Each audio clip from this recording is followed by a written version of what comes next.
Welcome to this week's episode of Paranormal Lens, sponsored by Jot and Nick's Paranormal. I'm Jamie Widener. The other guy over there, Here. that guy. That's Chad Thomas. How you Most doing, days. Mr. Thomas? What's shaking, sir? Oh, it's we've got 6 more weeks of winter, Jamie. Yeah, it's true. It's true. Damn groundhog. Um, it's 6 weeks either way. Come on, let's be honest Yeah. about it. Yep. A You know, groundhog is not going to affect anything. We know that. nope, I nope, mean, nope, no, not at least on the calendar. this is true. There's However, nothing paranormal about the groundhog. no, just Oh, I mean, it's sort of like an urban legendy kind of thing, right? right. Folklore, more folklore, perhaps. I guess. Yeah. It's one of those things where because there's history, there is therefore tradition and therefore something I don't know magical about it. We still do it. It's still fun. If you ever get out to Punxsutawney, PA, anybody's been there, you'll know it's an event. It's a party. Uh, it's quite the thing. Bill Murray covered it very well once upon a time for several days, several times. So Mm-hmm.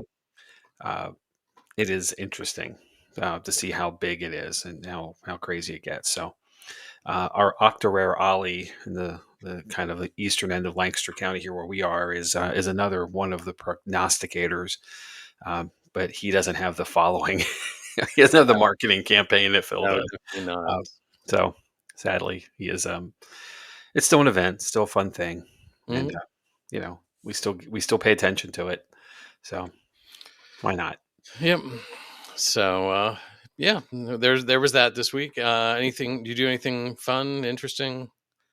I mean, I know you're No, ramping up for no, I Sunday didn't. night. Not a thing. It's sad. It's really sad, but true. I did nothing. Uh, Mhm.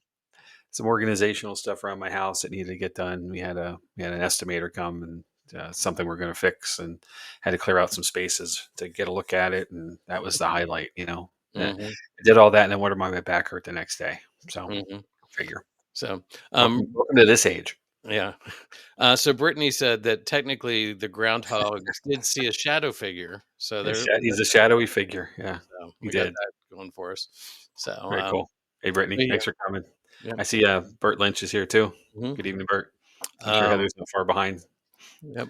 What was it? Oh, you're ramping up for the Super Bowl, or we're ramping up for the Super Bowl. We got that on Sunday night. Yes, sir. Yes, so go Birds. Uh-huh. Absolutely. It's it's one of those things where the week in between feels weird. Like Mhm. playoffs. We had the NFC Championship game, and then that's part of the reason why this weekend felt weird. Because it's been football, football, football. For those Uh-huh. who watch, obviously, or sports ball as it's called in our house, because kids don't care. But it's interesting. When you get this close, everybody's buzzing again. Like there Mhm. was a lull like last week, and now the Right. buzz picked up yesterday and today, and you know, the excitement's building.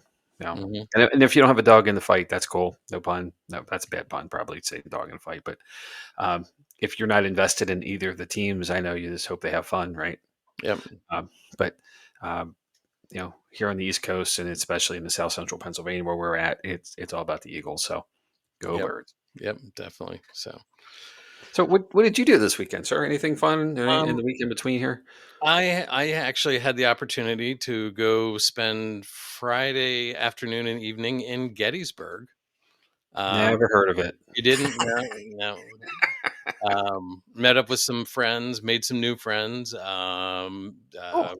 Chris Mendez, our friend Chris Mendez, Sean Austin was there. All right. Yeah. I met a, a woman investigator from West Virginia named Mary Ann. Um, she was really good investigator and enjoyed working with her. And then a couple people one person from the Jenny Wade house and one person from the haunted orphanage. And Chris and I went in the afternoon, went out to Devil's Den, wandered around in the rain out there, didn't get much. But then we went to the orphanage that evening. Spent I think we started about 8 or 9 o'clock and went till about 2:30. Um, so couple of 6 hours, great investigation, a lot of taping or that I have to go through. um, we did a lot of instant EVPs on some of Chris's and Sean's recorders, and Okay. we a lot of interesting things there. Probably the first time, that I have some sensitivities, but I don't usually feel the nausea and things like that. When Right. I experienced some of that for the first time, like nausea, lightheadedness in the space. I've had a little bit of that before, but just not the overwhelming like sick feeling. Okay. I was picking up on some of that, and that was really interesting. Definitely Wow. spent some more time there. But met some people who work there. Great place. Not a huge space, but really interesting. Some horrible things that happened there. Right. But, Well, I have a very serious question to ask you. okay. So, in your entire experience there with the group, were there any strange noises that caused anyone to flee and knock people over? No, but we did talk about it. All right. All right. For those So. who know, Chris Mendon's, we were at the West Virginia Penitentiary, and he and Melissa Keller, our founder of the Jotniks Paranormal, and Jerry Keller, her husband, co-founder, uh, where I believe we're all in the kitchen together, in the cafeteria, I should say. And there was a very loud bang in the kitchen part of it, and Chris turned and bolted and gently plowed Melissa over. So Hmm. his escapades to getting out of the space. So it was years ago, and it's still funny Uh-huh. today as it was then. It's not funny because to Melissa, I guess, because she got ran over. But She laughs is about it? it now. Yeah. Chris, we love you. If you're listening or you catch this somewhere along the way, we're not talking crap on you. Nothing but So, love for you. But oh my gosh, what a funny thing. So I yeah. don't let him forget it either. So I'm glad it No. came up there. So, and I didn't run into Andy Andrews. He was out of town, Oh, or I would have stopped in to see him because that's where he's sure. based now, is Yes, Gettysburg. But absolutely. I know that. That's good. Yeah, he I was can just actually on tell his you. way to Hanover for the. He's at a Hanover Tavern. Yeah, that was a Yep. big, So, big to do with their Paracon this weekend. so. Looks like it was really well attended. I saw some of Hmm. the post information about it, some of the stuff that was happening live. Shout out to the team down there, Steve Dills and all. They run a really great show program with everything that the Hanover Tavern offers. And you've been there, of course. Hmm. We've had Steve on a couple times. Just great to see that they're thriving and Yep. doing really well. So And they maybe next deserve it. year, Jamie. Maybe next year Maybe we'll. I know I said that last year, and it's about this year. So it just falls at a weird time, being at the end of the month in January. It's just difficult to get away. So, but yeah, or at least to get down at all. So that's Hmm. another wish list and kind of thing. Um, well, speaking of getting away, Uh-huh. I'm happy to share with you that I am going to do something this weekend that I have never done before. Um, and it's not quite a bucket list thing, 'cause I don't believe in bucket list per se, because that means you're going to die, kind of thing. Um, Uh-huh. I just believe in making plans. But I am going to have the opportunity on Saturday evening to go out to the Ritz Theater in Haddon Township, New Jersey, to partake in their what's it called, the Headliner Series, which is a special event they host a Hmm. couple times a year. And the folks that are going to be there for this are Ron and Lourdes with the digital seance experience. I hear they're good at what they do. I'm familiar with their work. Um, of course, we know them very well, very, very well. But I was Hmm. so excited to see that they were there, and I had time to get there, like on my schedule. So my first time to the Ritz. I've heard so many wonderful things about it. I'm just so excited to get there.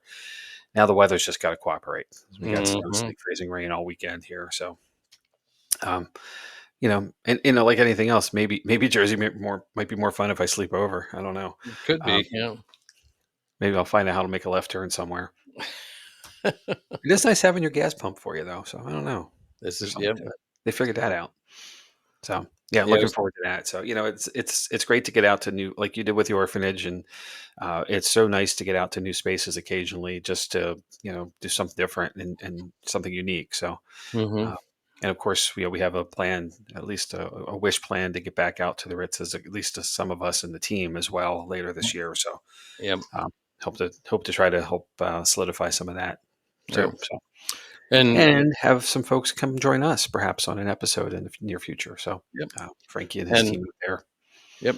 And Saturday night, while you're doing that, I'm going to be with Jotniks doing Yep. a private residential investigation in the area. So looking Yep. forward to seeing what we come up with there.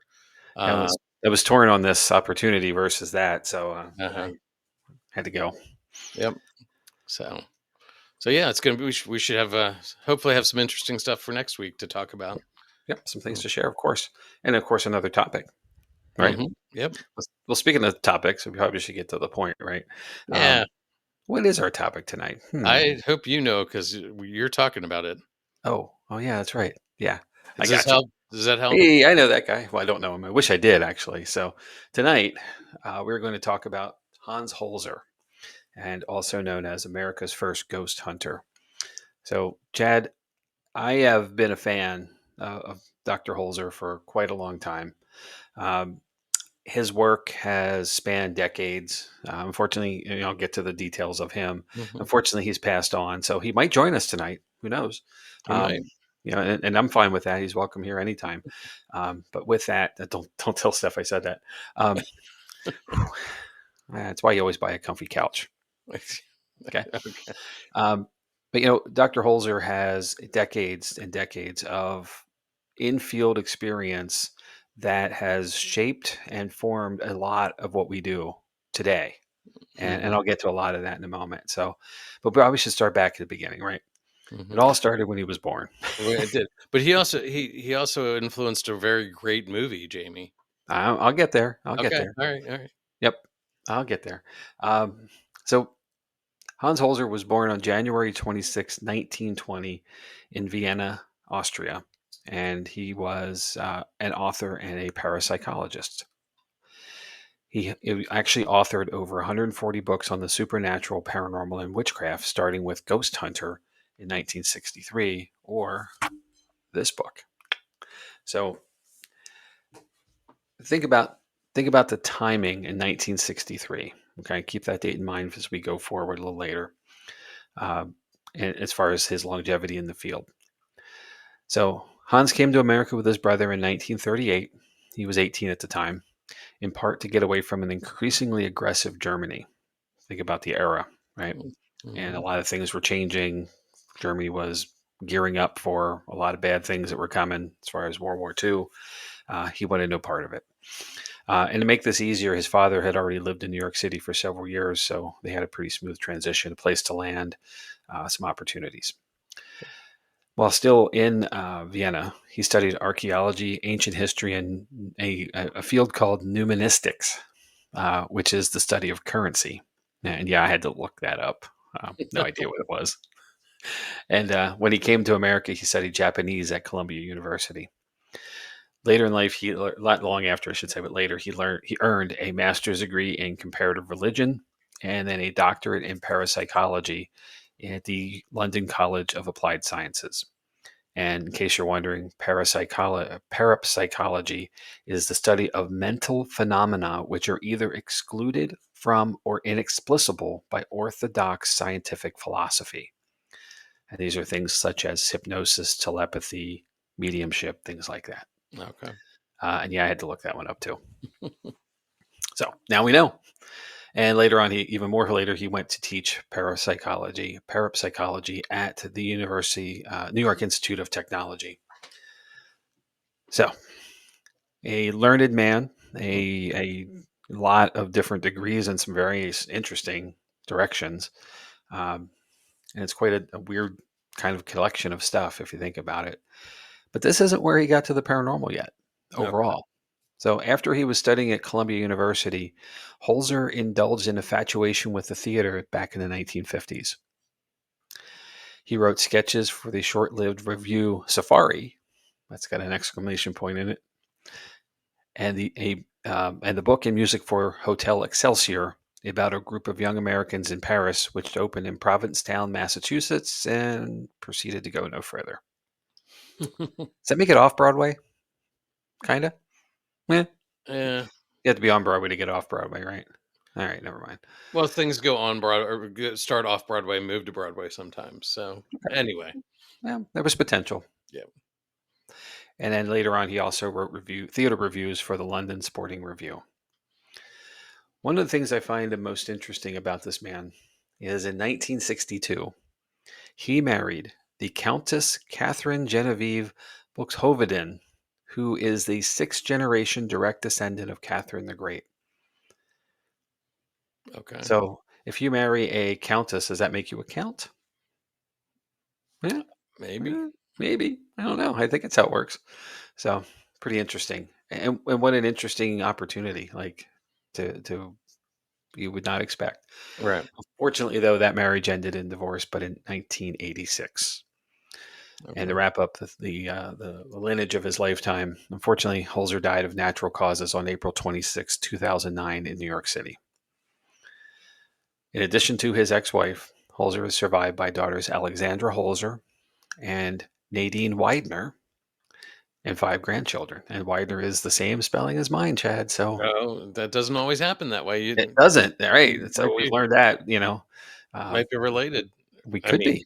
you know, I gotta hop on Ancestry after we're done here and find out. So um, I really was like, whoa, cool. Um, that's cool. yeah, there's a lot of us though. So, Right.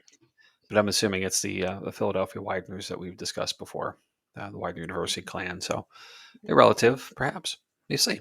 All right. So we're not here to talk about that. We're here to talk about how he might have gotten involved in the paranormal. And the interesting thing is, he's credited his interest in the paranormal to stories of ghosts and fairies told to him by his uncle Henry as a young boy in Austria. He then shared those same stories with his classmates, and soon a note from his kindergarten teacher appeared at his home saying he was scaring other children with these stories. And if he didn't stop, he would not be able to come back. Kindergarten, sir, kindergarten. No, that's Hmm. pretty young. Uh, Holzer's real interest in the paranormal came in his teenage years. He credited the book Occultism in This Modern Age by Dr. T.K. Osterich as being a key catalyst. In the book, Dr. Osterich explores his views, presents case studies on psychic phenomena, and studies with scientific methods the possibility of such a reality or surreality as it may be. So it got the wheels spinning, and going back to some of the things that he has studied, that kind of fits into the direction, and it certainly drove him toward parapsychology. Okay. So Holzer was an innovator, and a couple things that he brought forward to the field in his nearly 50 years of paranormal investigations, and one of the things I think is most interesting is that every time he went out to the field, he had a tape recorder. Every investigation, everywhere he went, and he only used a Polaroid camera. The point of that is, he claims that he had no trust in equipment that measured electromagnetic energy or temperature because they were fallible. Hmm. Think about that. Hmm. He also claimed that a ghost hunt, as he liked to call them, was nothing without a good medium, and utilized one in each and every investigation as well. He felt this was key, as ghosts rarely materialize to make contact, but a medium can communicate with the spirit, making them the perfect intermediary between the two worlds. I've said this so many times, but no one's going to walk out of the wall and introduce themselves, right? Right. Well, but they may well be with us. He would not advise the medium of the location or history before arriving at it. He worked most often with Mrs. Ethel Johnson Myers, as she was his first choice to investigate with. But he also worked with Nancy Hendricks, Marina Bryan Agostini, Clara Howard, Dorothy Jackson, and Betty Ritter, among others. And he was always looking for more mediums to work with. Okay.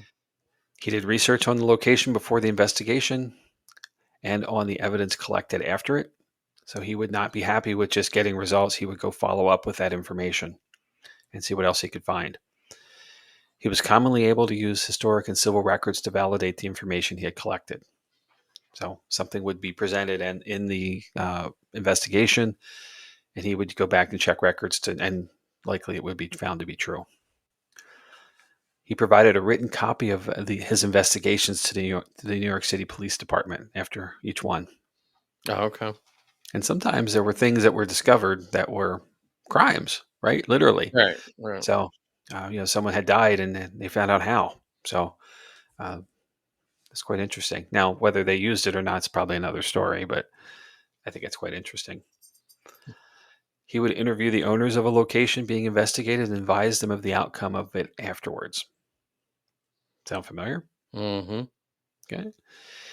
He was a regular guest on local and national television programs and was a regular contributor to the program In Search of, starring Leonard Nimoy.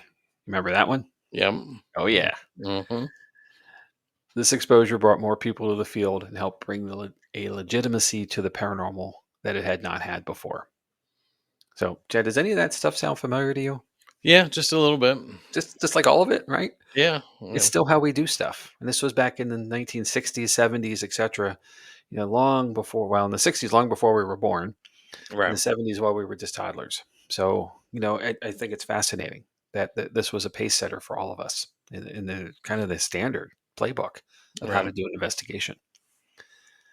So, speaking of investigations, I'd like to read you a couple quick excerpts from The Ghost Hunter from 1963. So these were investigations that were in the late 50s, early 60s that were documented by the book in his book. Okay. The first is called The Riverside Ghost. Please help me find out what this is all about, pleaded the stranger on the telephone. I'm being attacked by a ghost. The caller turned out to be a young jeweler, Edward Carlanian of Paris, now living in an old apartment building on Riverside Drive in New York City. For the past 2 years, he had lived there with his mother. Occasionally, he heard footsteps when no one would have walked. 5 or 6 times he would wake up in the middle of the night to find several strangers in his room. They seemed to him people in conversation and disappeared as he challenged them on fully awakening. In one case, he saw a man coming toward him, and he threw a pillow at the invader. To his horror, the pillow did not go through the ghostly form, but slid off of it and fell to the floor as the spook vanished. The man obviously wanted to attack him. There was murder in his eyes, and Mr. Calanarian was frightened by it all. Although his mother could see nothing, he was able to describe the intruder as a man wearing a white uniform, like a cook, with a hat like a cook, and that his face was mean and cruel. On March 9th, I organized a seance at the apartment, and with a teacher at Adelphi College, Mr. Derkassian, and 3 young ladies who were also present. Mrs. Ethel Myers was the medium. Although she knew nothing of the case, Mrs. Myers immediately described a man and woman arguing in the apartment and said that there were structural changes, which Mr. Carlanian confirmed. Someone is being strangled. The man goes away. Now a woman falls and her head is crushed. They went to hide something from the family, Mrs. Meyer then stated, that someone had gone through a 12th floor window after being strangled, and that year was about 1910. In trance, the discarnate victim, Lizzie, took over her voice and cried pitifully for help. Albert, Mrs. Meyer's control, added that this was a maid who had been killed by a hired man on the wife's orders. Apparently, the girl had had an affair with a husband named Henry. The murderer was a laborer working in a butcher shop by the name of Maggio. The family's name was Brady, or O'Brady. The wife was Anne. After the seance, I investigated these data and found to my amazement that in 1812, City Directory listed an A. Maggio poultry and both an Anne Brady and Anne O'Grady. The first name was listed as living only 1 block away from the house. Oh, yes, Mr. Carlanian found out that a young girl accused of stealing had killed herself by jumping from that very room. Wow. Yeah. The next. And each of these have a title, which is, I think, fascinating too. Instead of just Mhm. being a log of things, they're basically stories. The next is called The Haunted Chair. Bernard Simon was a young writer with great interest in the occult, and very definitely a budding trance medium. He had done highly evidential trance work in a strange language that turned out, on later investigation, to be authentic medieval Inca speech of Peru, and he has had a number of astral projections as well as clairvoyant dreams. His wife Joan, who was known professionally on the stage under the name of Joan Lowe, and is a niece of screen luminary Joan Crawford, whom she greatly resembles, also has psychic talents in addition to her artistic ones. Over the past 2 years, we have shared a number of seance experiences. A few weeks ago, the Simons moved into a brand new building on West 12th Street.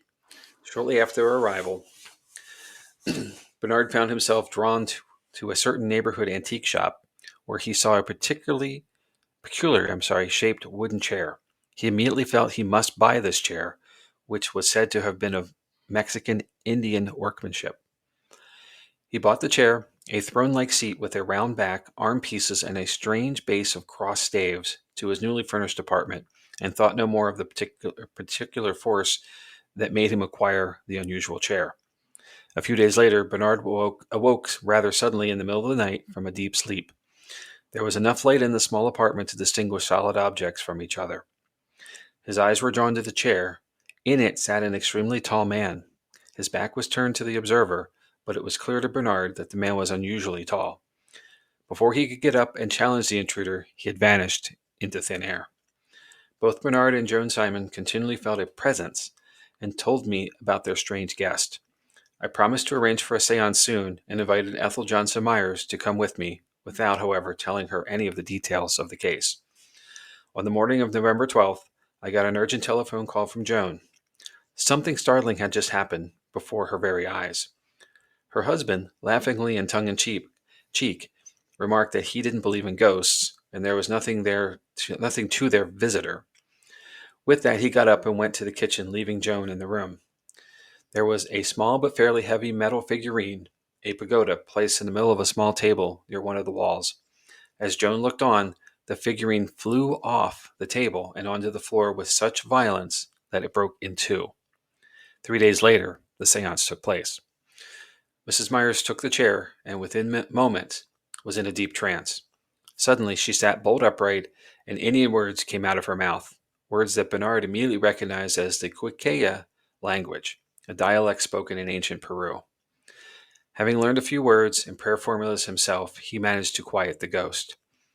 It appeared that the man was Haska, and he recognized Bernard as his son, apparently through reincarnation. He had been instrumental in getting Bernard to buy the chair, and then was anxious to make himself known. This having now been accomplished, followed a joyful embrace, and then the Indian was gone. The following day, all knocks and other strange noises that had accompanied the feelings of this presence prior to the seance were gone. The chair no longer moved and squeaked. All has been quiet in the Simonses since. Two examples of Hmm. case, and those are short ones. Most are very, very long, very, very detailed. Right. Many are repetitive as far as the case itself. There are many times when they've gone back to the same location and held multiple seances and investigations, Yeah. largely with the homeowner or the responsible party for the place, and largely with Mrs. Johnson, Uh-huh. or Mrs. Myers, I'm sorry, but in a few other cases, others as well, um, and clearly very, very well documented. That the tape, and this is tape recorder days. This is not digital stuff, so I can only Right. imagine the box of tapes that had to go along. If you're old enough to remember that, um, that wasn't easy. It's kind of like VHS tapes and watching movies. Uh-huh. Um, Bulky, clumsy, hard to use. Um, just really, really interesting, though. So, two examples.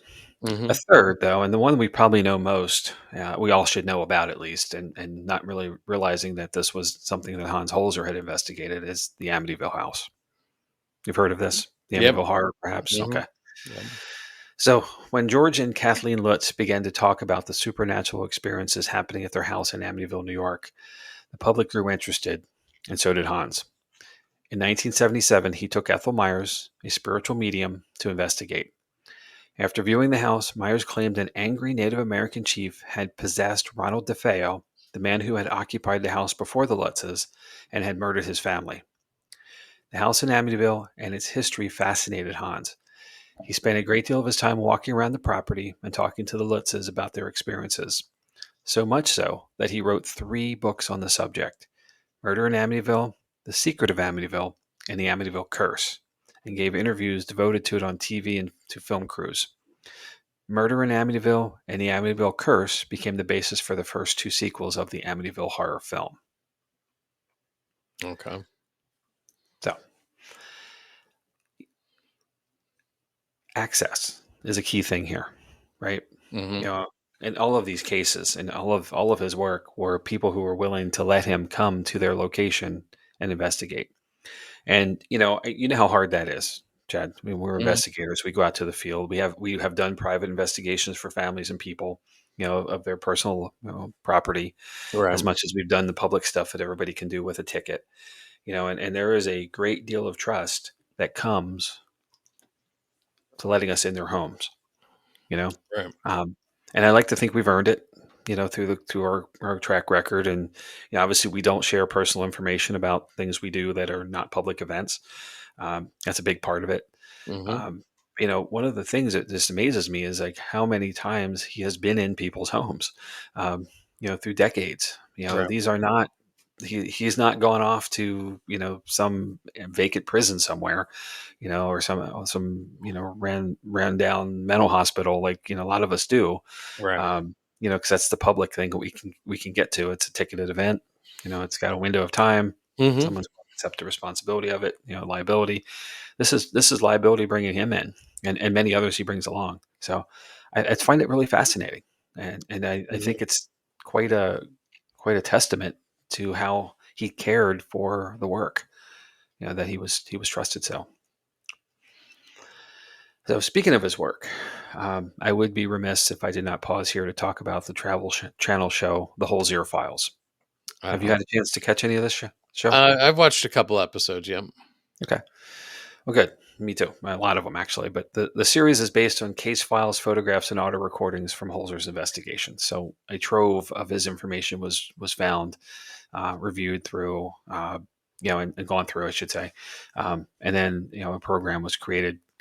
The team that was created from this primarily consisted of paranormal investigator Dave Schrader, psychic medium Cindy Kaza, and equipment technician Shane Pittman. Holzer's daughter Alexandra, sorry, also worked with the team, as did our friend April Bousset. Okay. So she appeared in at least one episode. So, um, and a good one at that. The team reopened many of Holzer's original cases and used his material to investigate known active locations to either replicate his experiences and potentially capture new information about the location and its paranormal activity since that time.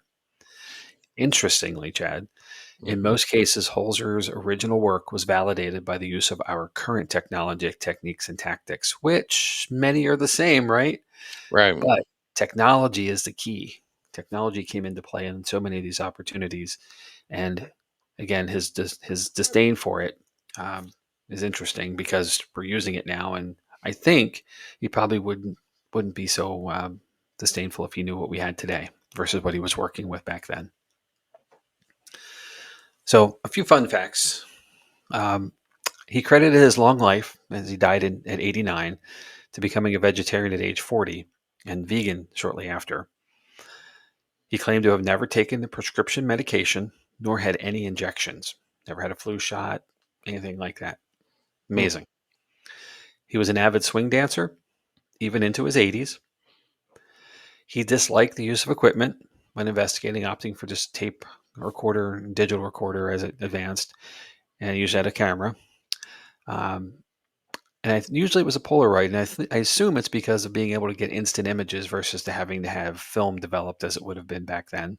You had to get down to the photo store or have a Right. dark room in your home. So Polaroid cameras, instant gratification, right? A couple minutes, Mhm. shake it off, shake it like a Polaroid. Outcast said. Um, so I think it's fascinating. You alluded to this earlier. Dan Aykroyd, you know, traditional classic actor and comedian. He was also a writer and star of the 1984 film Ghostbusters, says Holzer was his inspiration for the film. He told the Daily Mail in 2013, I became obsessed with Hans Holzer, the greatest ghost hunter ever, and that's when the idea for my film Ghostbusters was born. He also goes on to say that he had a deep fascination with law enforcement as well. So Ghostbusters are kind of a cross between policing, Right. spirits, and then also paranormal. So what an interesting merge there. Um, some quotables and notables, some things that were said about Dr. Holzer.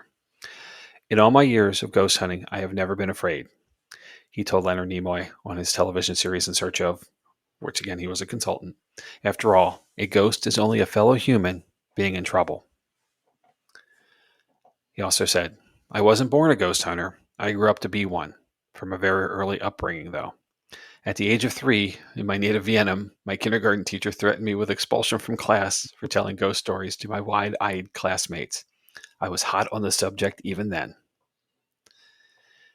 And in an interview with Ghost Village back in 2005, Holzer was asked how he would like to be remembered, and he replied, "As a man who told the truth.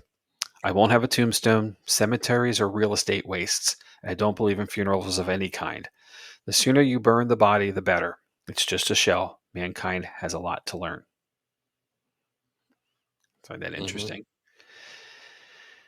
He was the king of all paranormal media, says Dave Schrader, lead investigator for Travel Channel's unscripted series, The Holzer Files. He was like the Howard Stern of his time and was on TV, wrote for movies, and wrote books. He became the first multimedia spokesperson for the paranormal, says Jeff Bellinger, author of more than a dozen books on the paranormal. He had the personality for it. He had the storytelling ability, and he was putting himself out there at a time when no one else was. Hmm. He was one of a very few here in the state to have been able to publish most of his findings into digestible books, says daughter Alexandra Holzer. He could also write fiction, poetry, sheet music, and compose. He wrote, produced, and directed some of his own projects, and even recorded 2 songs on a 45 record entitled Ghost Hunter. Of course. So, to conclude, there are a few things about Holzer's work that I find interesting and I tend to agree with. One is that he disliked the term supernatural because it suggested phenomena was outside of scientific definition. Rather than using the term belief, which he called uncritical acceptance of something you can't prove, he said instead that he focused on evidence. Hmm. He took a scientific and scholarly approach to how to work and present his findings. Given his disdain for technology of his time, I can't help but wonder how he would feel about the current technology of our day. And he was a storyteller at heart, and he used this skill to convey the humanity of the spirits he was looking to connect with and provide them with the dignity that they deserved. I think we can all relate to that in the field. Yep. Mhm. Before we discuss, let me cite some sources. Okay. So, there's several. TheWitchesAlmanac.com, NewYorkTimes.com, ThriftBooks.com, AllThat'sInteresting.com, ParanormalPopCulture.com, TheLineup.com, and Ghost Hunter by Hans Holzer.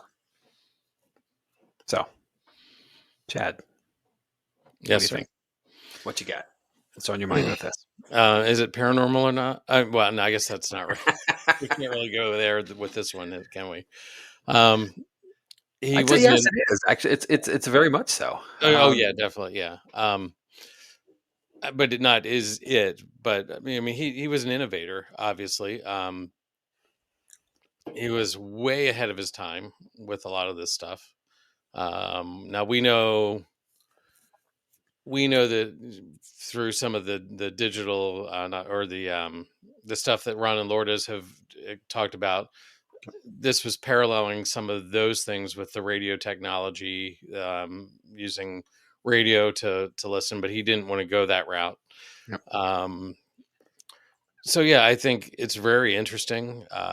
We like you alluded to earlier, we are using many of these methods one way or the other today. To research, find out about the history. You learn all about it. It's not just what happens in that short time that you're there, but you have to build on that and work through it. And um, I know you talked about using the Polaroid camera. There's some people today who still swear by Polaroid cameras for paranormal investigating. Sure. That it's something completely different than a digital format. Yep. Um, it's one of those things that I'd like to look into, but finding a decent Polaroid camera anymore Yeah. is difficult. Well, the world's changed, right? Hmm. Um, and the interesting thing is that that camera doesn't carry IR, Right. as most will. So you're relying on a flash, which creates a different light source, Hmm. um, and there's just a different visualization then of that image. Um, Hmm. so I do think it's a curious thing, and perhaps that's something that's going to have to find its way into one of our toolboxes at some point. I agreed, Yeah. Polaroids are still around. Don't be wrong. Oh yeah, yeah, They're still out there, and they had a comeback for a while there a few years ago with kids and all, like kid versions of them. yeah. And there were those little like 2 by 2. Yep, these Yeah, little tiny, yeah, uh, that old people can't see very well. yeah, yeah. But in the traditional sense, they're still around. Hmm. So and that is technology. Whether he wanted to Hmm. admit it or not, and so is a tape recorder. So he wasn't totally without. But the thing that I find most interesting is the prevailing use of mediumship. And we've talked about this before, and I'll Hmm. say what I said then. I am not a sensitive individual. That does not mean I'm insensitive. I'm just unsensitive. Right. No, I Um, know. you know, that's a good joke, I guess. But I don't have the gift of sensitivity that I know you do and many of others do, and I take each and every person quite seriously. If they're experiencing something in an investigation, I rely on it to some degree because I lack it. Hmm. And it's the yin to the yang. um, Holzer does have, he claimed to have some sensitivity, but nowhere near enough to be something he would bring forward and use as evidence or credibility to evidence.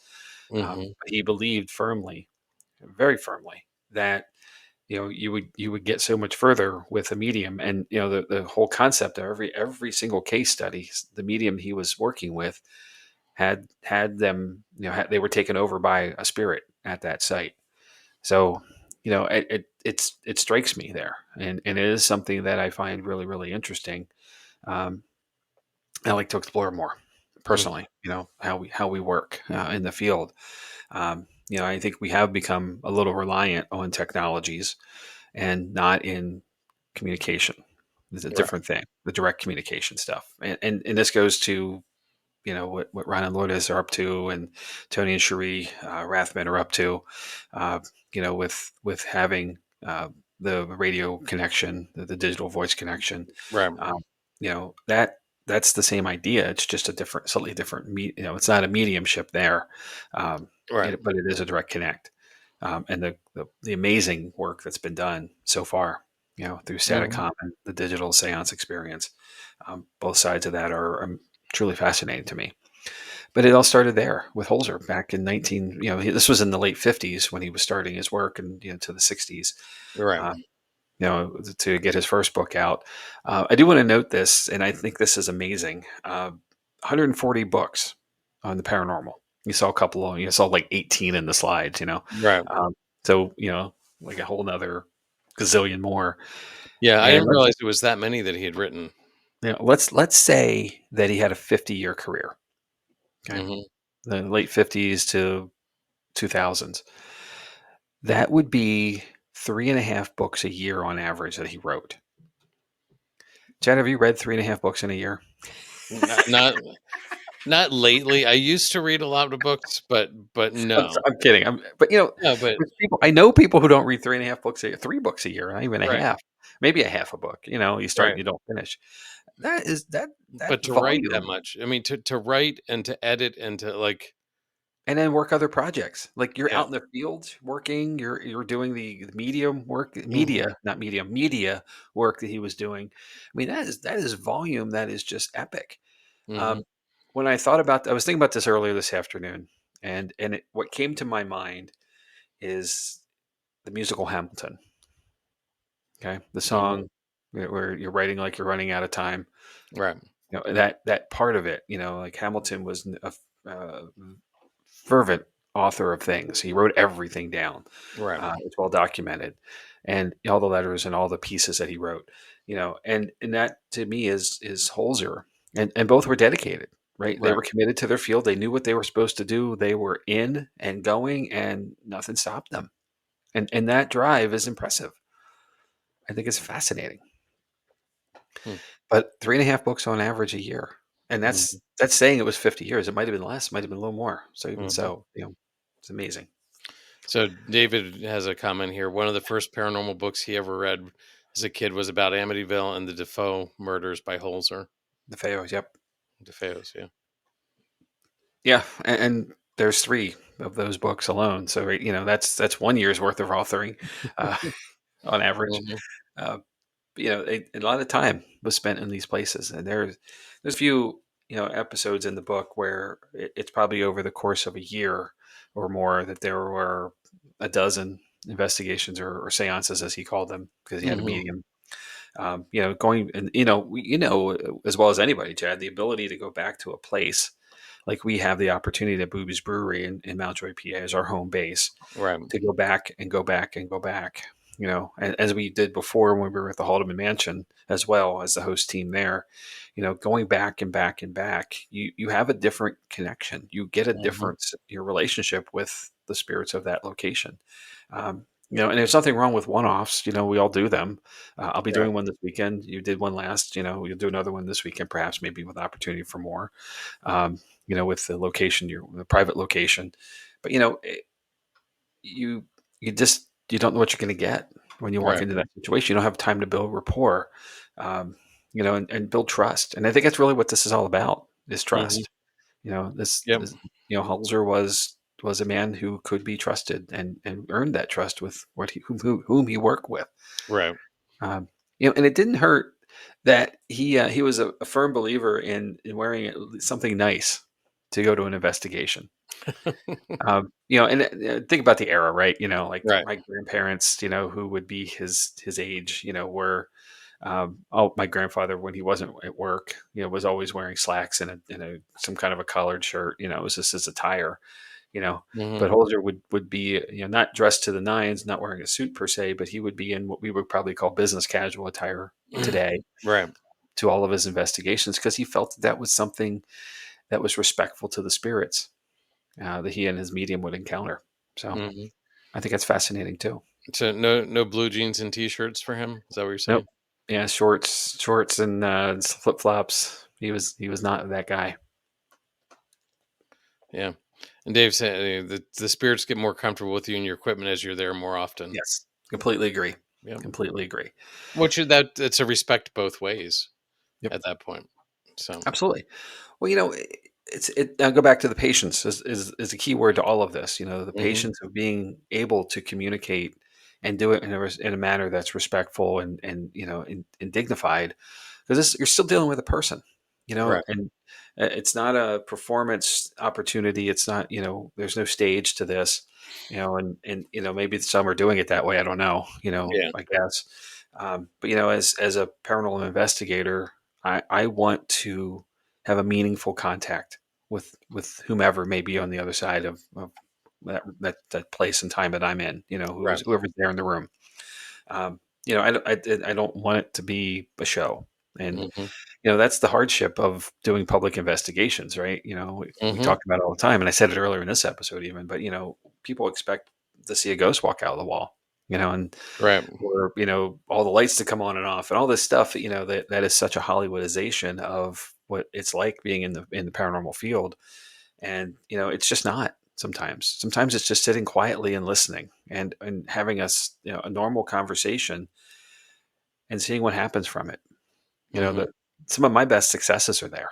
um, and I don't know that that's the right way or the wrong way, but that's the way I feel good about doing it. And it's and if it's not your way, that's great. Right. Whatever you wish, but just treat whomever may be with you with the respect and courtesy you would if someone was physically in the room. Right. Yeah. So there's a lot of stuff there, Yeah. and a lot of fun with it. You know, the You cool thing is, Alexandra Holzer is still working in the field. Um, and I know that Holzer Files has kind of ended, but you never know with reboots and stuff. I mean, Mhm. it's not like they'll have enough material, uh, you know, True. to go back to it. Um, Mhm. and many of those episodes, if you haven't seen the show, it's available on Max. If you have Max, all the episodes are there, and sometimes you can find it on the Travel Channel if you dig hard enough, or they reboot a couple or rerun a couple episodes every once in a while. But it's really worth digging into it. Right. Um, and I give credit to the team that they created. They are good investigators. They're really good people. Mhm. They're out there in at Paracons and such too. And Um, they do the legwork. It's yeah, not just the show for the TV. It's like they definitely dig into it. they pay respect, Yeah. and I think that's the most important thing. Is this is a lifespan of work Hmm. that can't just be said it was this or that. It's such a nuanced thing. Dr. Holzer was a celebrity as well as he Mhm. was an innovator, and as much as he was a person, like a normal dude. So it's just so fascinating, like all of this stuff balled up into this person. Uh, Hmm. I wish I would have had an opportunity to know him or meet Hmm. him or talk to him or you know. It Yeah. wouldn't have been over drinks. It would have been over coffee. I can say that because he took coffee everywhere he went. Um, but I'm good with that. Yeah. So, So well, and you saw earlier, we got a quote from or a note from our friend Jenny, yes, who yeah, really Jenny. likes Hans Holzer, and their team uses one of his quotes on their shirts, and his daughter actually gave them permission to do that, which I think is pretty Yeah, cool. that was So, cool. And an offline message or advance of the episode message. So Jenny, when you see this, I love to see that shirt someday. So send us a picture if you can. Um, that's super cool. yeah. Or if you're at the Ritz Saturday, maybe I'll see you there. Uh, so Chad, Hmm. that's all I have, Okay. I appreciate the Hey, opportunity to dig into this. and it was well done, Jamie. You did it was a lot. I'm sure you didn't cover everything I because there skipped is a lot. so I much. skipped a lot of stuff. I Um, have books on order though, so yeah. they're coming in this week. Yeah, uh, I'm not. I don't think I'm going to read all 140 or so, but I I'm think certainly more I think interested to get into more of his stuff. it sounds like a challenge, Jamie. It Can does you sound read? like a challenge. Yeah, it's my summer reading program, right?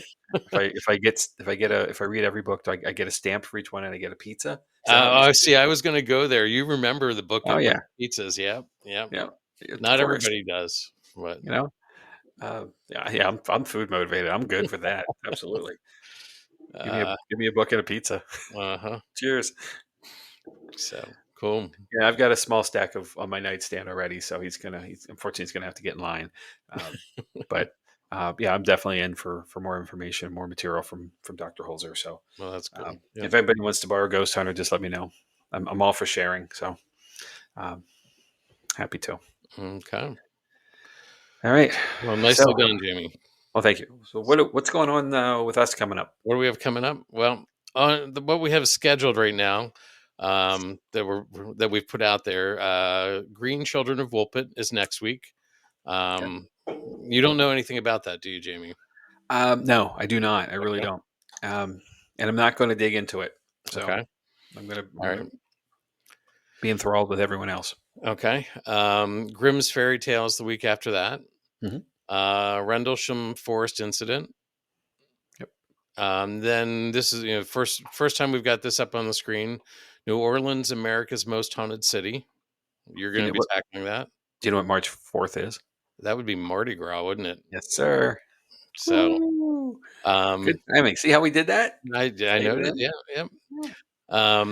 The week after that, I'm going to jump into Leap Castle. No pun intended. Um, some Oh, that's things we so bad. It's funny. Yeah, some things that we don't have listed here, that I'm working on is we're connecting with someone who's got a newer space in the area, or well, in Pennsylvania, called the Das House. We've connected with the team that runs that, so we're going to try to have them on in the near future. Okay. And Jamie, I know this one might interest you because it's sort of a personal connection for me. I got a slideshow from my father of things that have happened at his house that he's documented over the years. Yes. And I'm It's going to, great. there's not many visuals for that one, obviously, but he's got 17 different things listed that I'm going to try to compile. And it may be more than one, maybe it end up being more than one episode, but I'm going to try to work through that Yeah. and compile it. But he's got 17 things at least Hey, that he's documented. listen. Just channel your inner Steve Dills. It'll take 2.5 hours, and we'll be fine. Okay. Uh It's huh. all good. So anyway, I'm sort of looking forward to digging into that just because it's such a Okay. personal thing for me where I Of course. grew up, and yeah, Yeah, it's pretty Well, interesting. that's the cool thing, like, when you get to do something that you've been involved in, you Uh-huh. know, and obviously it's got you here, so, Uh, that's really super cool. I'm not sure what Bert means by this. I don't either, but I mean, I you think need it's to maybe know. the 2.5 hours. Maybe we'll go with Well, that. maybe that, yeah. Yeah. Hey, the thing here the deal, Bert, you get to get up and go to the bathroom or and get a snack or do whatever. We don't, so So trust me, we don't wanna do 2.5 hours either, but if it happens, it happens. yeah, no, I won't do that. I definitely would break that one up. But so anyway, that's sort of what I've got. Oh, um, anyway, that's what I'm sort of working on in the background, and we've got some stuff coming up. Tala, we're going to be there, Yeah, so we're going to do a preliminary and a post on that. yeah, it's getting ever Um, closer. speaking of which, the Tala post show or post investigation is scheduled for our 100th episode. Yeah. We And are at tonight by the 90 way, right. tonight is 90, sir. Tonight is 90. I did look it You look up. good for 90. Yeah, you too. So anyway, what else we got going on? We're still booking privates at Booby's Brewery. If you're if you're interested in that, reach out to Melissa. It's mkeller0606 at gmail.com. So it's definitely worth it doing it as an individual, not as a public. It's a whole different experience. Yeah. If you have Uh, a team of your own and you don't wanna, mingle, if I can not say it mhm, as politely as humanly possible there, but you mhm, don't wanna share the space with others, private investigation is a great opportunity to have the whole place to yourself yep, and, you know, do as you wish. yep. Yeah, I see Bert's question here. Have I Yeah. ever investigated my dad's house? Um, investigated, no. Experienced things there, yes. My father has strictly forbidden me to investigate. Um, not until he's not there anymore, I think is pretty much how it's been. Like when he's not there, then I'm more than, I can, I can, I can do things, but not until he's not living there because he has experienced enough over the years. He doesn't want to stir things up and experience anymore. Um, That is fair, I believe, right? That's why so, this is the rule of in the field, you never uh, investigate your own home, so, right. I totally understand that, but yes, Burt road trip, and it's not far away, so No. if and when and you know what, Chad, with all due respect, I understand that, you know, Hmm.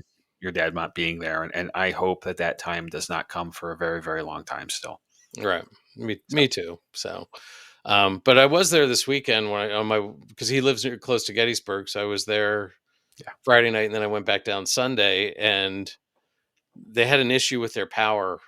He had an issue with the power. Somebody must have hit a pole or transfer, and okay, all of a sudden, I thought things were happening because the power didn't go out. It cut to about half voltage, and with LED lights and fluorescent lights, there were fixtures where like one light was on half and the other one was flashing on and off, and like you're one having light a bulb moment. one light bulb was on and other light bulbs were off, like in the same fixture. It was like, what is going on here? And then we realized what it was, and so yeah, it made it interesting.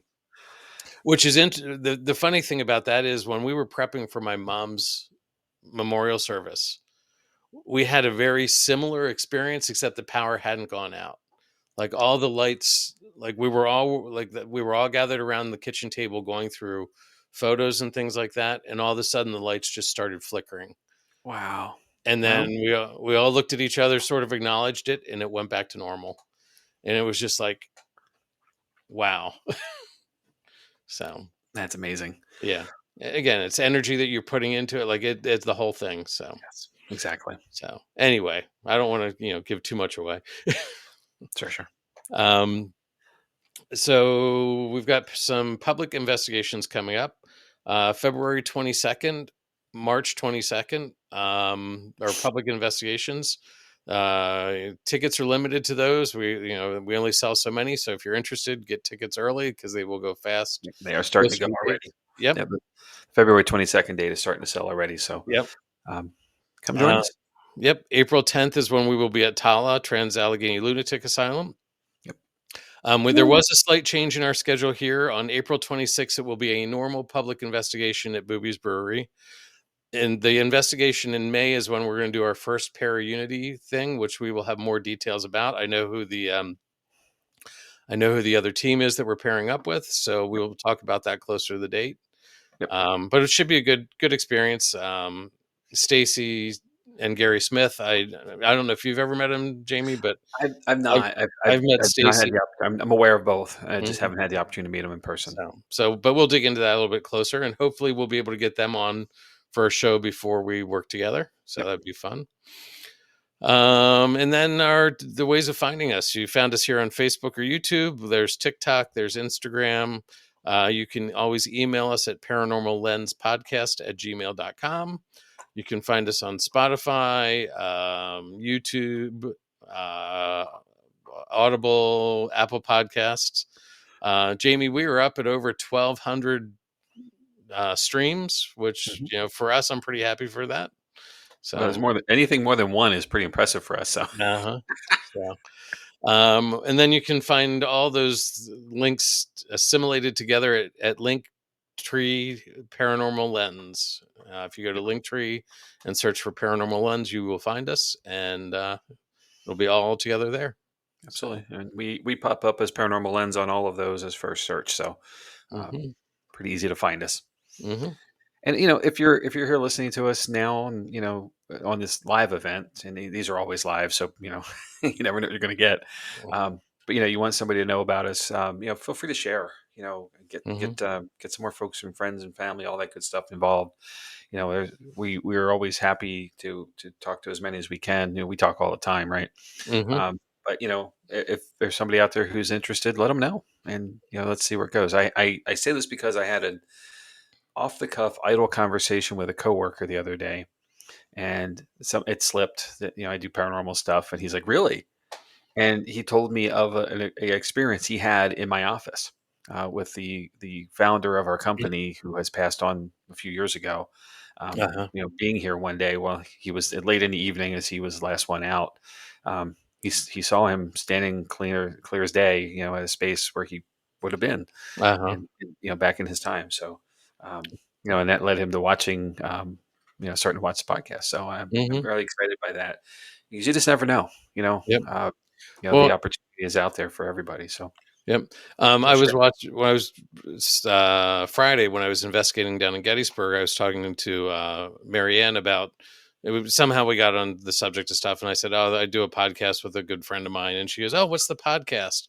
Because I want to check it out, and I told her, "Yeah, I consider you a good friend, Jamie. Okay, Wow, so at you least made the list.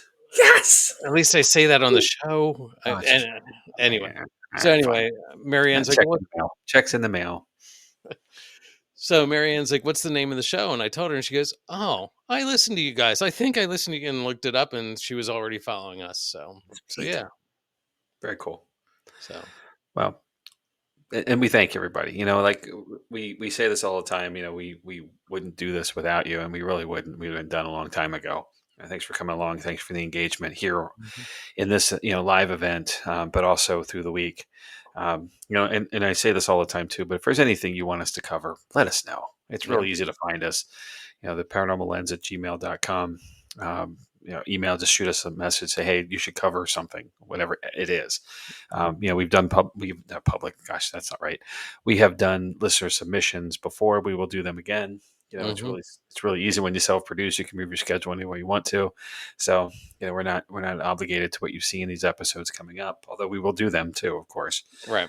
But if there's something that's near and dear to you, or something you're aware of that we're not, or something that's happened to you, as your own personal story, hmm we're happy to bring it in and share it. And we can have you come on and talk about it. Yeah, definitely. So We'd be happy to have guests on. We were actually talking about a couple that we were planning on lining up in the yeah, future here. So. yeah. So it's very very simple to do, very easy to do. You can comment in one of the episodes. This episode, if you're catching us on the streaming services, just leave a note. Leave a review. If it's not something, you can leave a message in the episode. As far Mhm. as directly, Apple doesn't let you do that per episode, but they do let you leave a review. We'll see it either way and anyway. So touch base. We're happy to jump into it and see what we can do to bring it to light. And Mhm. Yeah. Like, we're Yeah. all friends here. Yep. Follow, like, all those fun things. Yeah. So, All good. so, well, anything else, Jamie? Sir, I'm good. It's I can't believe we've gone a little over an hour here. So, time flies when you're having fun. That's for Hmm. sure. And Mountjoy's better when you stay over. It's more fun when you sleep over. Come on. You know, Come on. yeah. One of these weeks you're gonna get it. No, I'm not. You know that. I thought you were gonna put a note on your monitor. I mean, seriously. I was, but I forgot. All right. This pack of Post-its is coming to your house. Or is and each one of them is going to say the same thing? So no Same matter what. thing. It's like a flip book. So, Oh all crap! right. I'm showing my age. Dang it! All On right. that note, we should probably get out of here. Let everybody get on with their Tuesday night or whatever time they're listening to Whatever this. day it is when you get there. Yep. Absolutely. So everybody, we thank you. We hope to see you next week, and have a great week. Yeah. Go Birds. All right. Woo! Good night.